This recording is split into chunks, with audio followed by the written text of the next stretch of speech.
होंगे। अल्लाह आप लोगों को ऐसे ही खुश रखे। चलिए आज के किस्से की तरफ बढ़ते हैं। आज का किस्सा पूरा सुनना जरूर, बहुत जबरदस्त किस्सा है, बहुत सबक आमोज है। हो सकता है आपके 5, 10 मिनट, 12 मिनट इसमें चले जाएं, लेकिन पूरा किस्सा सुनना जरूर। आपको यह किस्सा बहुत कुछ सोचने पर मजबूर कर देगा। तो किस्सा यह है कि हारून रशीद एक बहुत नेकदिल और बहुत बड़ा बादशाह गुजरा है। उसका एक बेटा था जिसकी उम्र तकरीबन 15-16 साल की थी।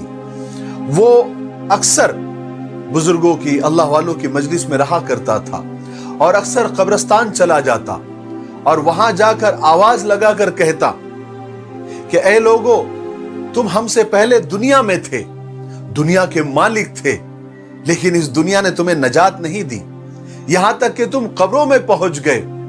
काश मुझे किसी तरह खबर होती कि तुम पर क्या गुजर रही है, तुमसे क्या सवाल और जवाब हो रहे हैं, काश मुझे पता होता। और वो अक्सर ये कहा करता था कि मुझे जनाजे हर दिन डराते हैं, मरने वालों पर रोने वालियों की आवाजें मुझे गमगीन रखती है। एक दिन वो अपने बाप यानी हारून रशीद की मजलिस में आया, यानी बादशाह की मजलिस में, उसके दरबार में आया। तो अब दरबार था, उसमें वजीर, अमीर लोग सब जमा थे और लड़के के बदन पर एक मामूली सा कपड़ा और सर पर एक लुंगी बंधी हुई थी।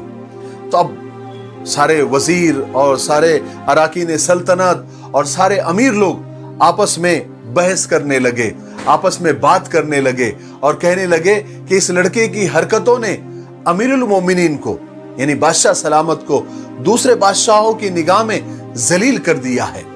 अगर अमीरुल मोमिनीन इसको जरा तंबी करे, डांटे, तो शायद इस हालत से ये बाज आ जाए। ये क्या रहने सहने का तरीका है, वो भी शहजादे का। अमीरुल मोमिनीन तक जब ये बात पहुंची तो उन्होंने अपने बेटे को बुलाया और उससे कहा कि तूने मुझे लोगों की निगाहों में जलील कर रखा है। जब उनके बेटे ने ये बात सुनी तो बाप को तो कोई जवाब नहीं दिया, लेकिन वहां पर एक परिंदा बैठा हुआ था। उस परिंदे से मुखातब होकर कहा कि तुझे अल्लाह का वास्ता जिसने तुझे पैदा किया है, मेरे हाथ पर आकर बैठ जा। वो परिंदा वहां से उड़ता हुआ आकर हाथ पर बैठ गया। फिर कहा कि तू अल्लाह के हुक्म से उसी जगह पर जाकर बैठ जा। वो परिंदा उड़ता हुआ फिर उसी जगह पर जाकर बैठ गया। फिर उस लड़के ने कहा कि अब्बा जान, मैंने आपको जलील नहीं किया है, असल में आप जो दुनिया से मोहब्बत कर रहे हो ना, उसने मुझे रुसवा कर रखा है और अब मैंने इरादा कर लिया है कि मैं आपसे जुदाई इख्तियार कर लूं। ये कहकर वो वहां से चल दिया। एक कुरान शरीफ अपने साथ ले लिया बस, और चलते हुए मां ने एक बहुत कीमती अंगूठी उसको दे दी कि बेटा इसको जरूरत के वक्त इसको बेच देना और अपने काम में ले आना। उसने वो अंगूठी ली और वो वहां से चला गया और जाकर वो बसरा पहुंच गया। और वो बसरा चला गया और मजदूरों में मिलकर मजदूरी करने लग गया, गारे मिट्टी का काम करने लग गया और हफ्ते में सिर्फ एक दिन शनिचर को ही मजदूरी करता और 8 दिन तक वो मजदूरी के पैसे खर्च करता। फिर 8वें दिन शनिचर को वो मजदूरी करता और मजदूरी में सिर्फ 1 दिरहम और कुछ पैसे लेता, ना उससे ज्यादा लेता ना उससे कम लेता। अबू आमिर बसरी रहमतुल्लाह अलैह कहते हैं कि उन दिनों मेरी एक दीवार गिर गई थी और मैं उसको बनवाने के लिए किसी मिस्त्री को ढूंढने के लिए उसकी तलाश में निकला। तो मैंने देखा कि मजदूरों में एक मजदूर निहायत खूबसूरत लड़का बैठा हुआ है, एक जंबील पास रखी हुई है और कुरान शरीफ देखकर पढ़ रहा है। मैंने उससे पूछा, लड़के मजदूरी करोगे? तो कहने लगा, क्यों नहीं करेंगे, मजदूरी के लिए तो पैदा हुए हैं, आप बताएं क्या खिदमत लेनी है मुझसे। मैंने कहा, गारे मिट्टी का काम है, क्या तुम करोगे?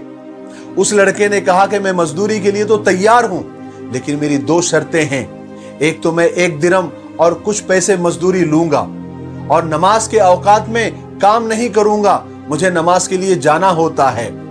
अबू आमिर कहते हैं कि मैंने उसकी शर्तें मंजूर कर ली और उसको लाकर काम पर लगा दिया। मगरिब के वक्त जब मैंने देखा तो उसने 10 आदमियों का काम कर दिया था। मैंने उसको मजदूरी में खुश होकर 2 दिरहम देने चाहे, लेकिन उसने शर्त के मुताबिक 1 दिरहम और कुछ पैसे लिए, उससे ज्यादा नहीं लिए और वो वहां से चला गया। दूसरे दिन फिर मैं उसकी तलाश में निकला, वो मुझे कहीं भी नहीं मिला। मैंने लोगों से पता किया, तहकीक की कि ऐसी ऐसी सूरत का एक लड़का मजदूरी किया करता था, कल यहाँ बैठा था, किसी को मालूम है वो कहाँ मिलेगा? लोगों ने कहा कि वो सिर्फ शनिचर को ही मजदूरी करता है, उससे पहले वो तुम्हें नहीं मिलेगा। उसने काम इतना किया था और मुझे ऐसी रग़बत हुई कि मैंने 8 दिन अपना काम रोक दिया और शनिचर के दिन तक मैंने इंतजार किया और शनिचर को उसकी तलाश में निकला। वो उसी तरह मजदूरों के बीच में कुरान शरीफ पढ़ता हुआ मुझे मिला। मैंने सलाम किया, मजदूरी करने को पूछा, उसने वही पहली की 2 शर्तें रखी, मैंने मंजूर कर ली। वो मेरे साथ आकर काम पर लग गया, लेकिन मुझे हैरत थी, पिछले शनिचर को उसने 10 आदमियों का काम कैसे कर लिया था। मुझे उसका बड़ा तजस्सुस था, मुझे जानना था कि 10 आदमियों का काम उस एक बंदे ने कैसे किया था। इसलिए इस बार मैंने तय किया कि मैं उसका काम छुप कर देखूंगा और ऐसी जगह बैठ कर देखूंगा कि वो मुझे न देख सके। फिर मैंने वैसे ही किया। मैं देखना चाहता था कि एक अकेला बंदा 10 आदमियों का काम कैसे कर सकता है। फिर मैंने छुपकर उसके काम का तरीका देखता रहा। फिर अल्लाहु अकबर, मैंने क्या मंजर देखा कि वो हाथ में गारा लेता और दीवार पर डालता और पत्थर अपने आप ही खुद से जुड़ते चले जाते।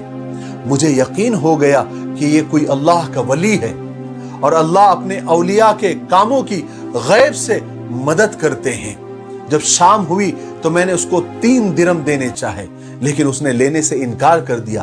कहने लगा कि मैं इतने दिरहम का क्या करूंगा।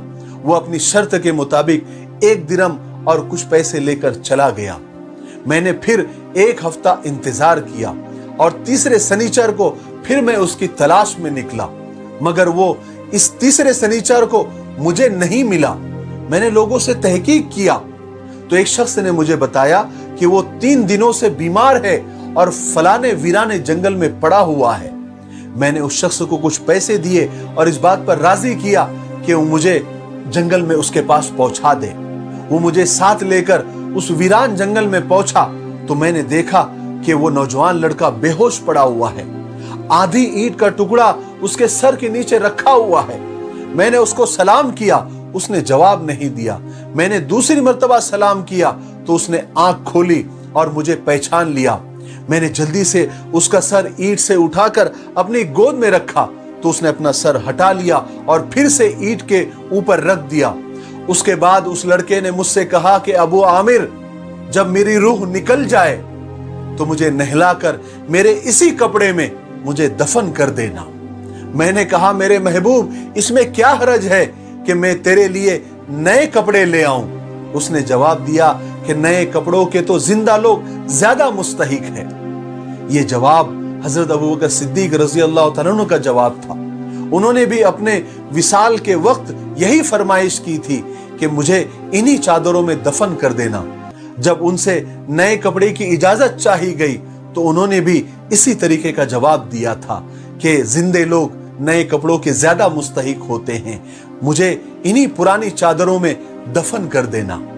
उस लड़के ने मुझसे कहा कि कफन पुराना हो या नया, बहरहाल बोसीदा हो जाएगा, खत्म हो जाएगा। आदमी के साथ तो सिर्फ उसके अमल ही जाते हैं। और एक काम करना, मेरी ये लुंगी और ये लोटा कब्र खोदने वाले को मजदूरी में दे देना और ये अंगूठी और ये कुरान शरीफ मेरे वालिद हारून रशीद तक पहुंचा देना। और हाँ, एक बात का ख्याल रखना, ये खुद उन्हीं के हाथ में देना और ये कह कर देना कि एक परदेसी लड़के की ये मेरे पास अमानत है और वो आपसे ये कह कर गया है कि होशियार हो जाओ, खबरदार हो जाओ, ऐसा ना हो कि गफलत और धोखे की हालत में आपकी मौत आ जाए। ये कहकर उसकी रूह निकल गई। उस वक्त मुझे पता चला कि ये लड़का तो शहजादा था। उसके इंतकाल के बाद उसके वसीयत के मुताबिक मैंने उसको दफन किया और वो दोनों चीजें गोरकन यानी कब्र खोदने वाले को दे दी। कुरान पाक और अंगूठी लेकर मैं सीधे बगदाद पहुंचा। कसर शाही के सामने यानी बादशाह के महल के सामने पहुंचा तो देखा कि बादशाह की सवारी निकल रही है। मैं एक ऊंची जगह पर खड़ा हो गया। सबसे पहले तो एक बहुत बड़ा लश्कर निकला जिसमें तकरीबन 1000 घोड़सवार थे। उसके बाद एक के बाद एक 10 लश्कर निकले, हर एक में तकरीबन 1000 घोड़सवार थे। 10वें जत्थे में खुद अमीरुल मोमिनीन यानी बादशाह सलामत थे। मैंने जोर से आवाज देकर कहा, ओ अमीरुल मोमिनीन, आपको हुजूर पाक सल्लल्लाहु अलैहि वसल्लम की रिश्तेदारी का वास्ता, जरा सा रुक जाइए। मेरी आवाज पर उन्होंने मुझे देखा। मैंने जल्दी से आगे बढ़कर कहा कि मेरे पास एक पर्दे से लड़की की ये अमानत है, जिसने मुझे वसीयत की थी कि ये दोनों चीजें मैं आप तक पहुंचा दूं। बादशाह ने उन दोनों चीजों को देखकर पहचान लिया कि ये दोनों चीजें किसकी है। थोड़ी देर सर झुकाया, आंखों से आंसू जारी हो गए। एक दरबान से कहा कि इस आदमी को अपने साथ रखो और जब मैं वापसी पर बुलाऊं तो मेरे पास पहुंचा देना। जब वो बाहर से वापस महल पहुंचे तो महल के पर्दे गिरवाकर दरबान से फरमाया कि उस शख्स को बुला कर लाओ, अगरचे वो मेरा गम ही ताजा कर दे। दरबान मेरे पास आया और कहने लगा कि अमीरुल मोमिनीन ने आपको बुलाया है, और एक बात का ख्याल रखना कि अमीरुल मोमिनीन पर पहले ही सदमे का बहुत ज्यादा असर है। अगर तुम 10 बातें करना चाहते हो तो 5 बातों पर ही बस कर देना। ये कहकर वो मुझे अमीरुल मोमिनीन के खास दरबार में लेकर चला गया। उस वक्त अमीरुल मोमिनीन बिल्कुल तन्हा बैठे हुए थे। जब मैं बादशाह के कमरे खास में गया तो बादशाह ने कहा कि और करीब आ जाओ। मैं और करीब जाकर बैठ गया। कहने लगे, तुम मेरे बेटे को जानते हो? मैंने कहा, जी हाँ, मैं जानता हूं। कहने लगे, वो क्या काम करता था? मैंने कहा कि गारे मिट्टी की मजदूरी किया करता था। कहने लगे, तुमने भी उससे मजदूरी कराई है? तुमने भी कोई काम उससे कराया है? मैंने कहा कि हाँ, कराया है। कहने लगे, तुम्हें जरा सा भी ख्याल नहीं आया कि वो एक शहजादा है और हुजूर के खानदान से है? मैंने कहा, अमीरुल मोमिनीन, मैं पहले अल्लाह से माफी चाहता हूं, उसके बाद आपसे माफी चाहता हूं। मुझे बिल्कुल मालूम नहीं था, इस बात का मुझे बिल्कुल इल्म नहीं था कि वो शहजादा है। उसके तो इंतकाल के बाद मुझे उसका हाल मालूम हुआ। अमीरुल मोमिनीन कहने लगे, क्या तुमने अपने हाथ से गुस्ल दिया? मैंने कहा कि जी हाँ, मैंने अपने हाथों से गुस्ल दिया।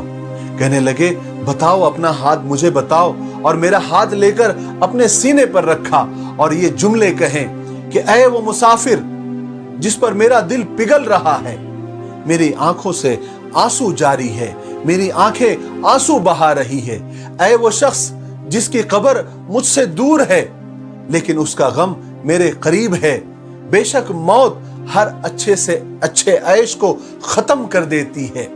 वो मुसाफिर एक चांद का टुकड़ा था, यानी उसका चेहरा एक चांद का टुकड़ा था और उसका बदन खालिस चांदी की टहनी थी। बस चांद का टुकड़ा भी कब्र में पहुंच गया और चांदी की टहनी भी कब्र में पहुंच गई। उसके बाद अमीरुल मोमिनीन हारून रशीद ने अपने बेटे की कब्र यानी बसरा जाने का इरादा किया, तो अबू आमिर भी उनके साथ थे। अपने बेटे की कब्र पर पहुंचकर हारून रशीद यानी अमीरुल मोमिनीन ने चंद जुमले कहे कि ऐ वो मुसाफिर जो अपने सफर से कभी वापस नहीं लौटेगा, मौत ने कम उम्री के जमाने में ही तुझे जल्दी से उचक लिया। ऐ मेरी आंखों की ठंडक, ये उन्स और दिल का चैन था, लंबी रातों में भी और मुख्तसर रातों में भी तूने मौत का वो प्याला पिया है जो बहुत जल्दी ही तेरा बूढ़ा बाप भी बुढ़ापे की हालत में पिएगा, बल्कि दुनिया का हर आदमी उसको पिएगा, चाहे वो जंगल का रहने वाला हो या शहर का रहने वाला हो। बस सब तारीफें उस वाहदहू ला शरीक लहू के लिए है जिसकी लिखी हुई तकदीर के ये सब करिश्मे हैं। अबू आमिर कहते हैं कि उसके बाद जो रात आई, मैं अपने वजीफे और दुआएं पूरा करके बस लेटा ही था कि मैंने ख्वाब देखा, और ख्वाब में एक नूर का बड़ा सा कुब्बा देखा जिसके ऊपर अबर की तरह नूर फैल रहा था। और उस नूर के अबर में से उस लड़के ने मुझे आवाज दी कि अबू आमिर, तुम्हें अल्लाह ताला जज़ाए खैर अता फरमाए, तुमने मेरी तजीज़ो तकफीन की, मेरी वसीयत को पूरा किया। मैंने उससे पूछा, ऐ मेरे प्यारे, तेरा क्या हाल गुजरा, तेरा क्या बना? कहने लगा कि मैं ऐसे मौला के पास पहुंच गया हूं जो बहुत करीम है, बहुत रहीम है और मुझसे बहुत राजी है। मुझे उस मालिक ने वो चीजें अता की है जो न कभी किसी आंख ने देखी, न किसी कान ने सुनी, न किसी आदमी के दिल पर उसका ख्याल गुजरा। उसके बाद उस लड़के ने कहा कि अल्लाह ताला ने मुझसे कसम खाकर फरमाया है कि जो भी इस दुनिया से तेरी तरह निकल कर आएगा उसके लिए मेरे पास ऐसे ही इनामात है। میں اسے ایسے ہی انعامات سے نوازوں گا، ایسے ہی جنت اور ایسے ہی محلات سے نوازوں گا۔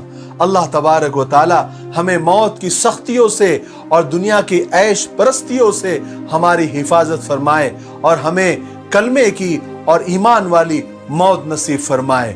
السلام علیکم ورحمۃ اللہ وبرکاتہ۔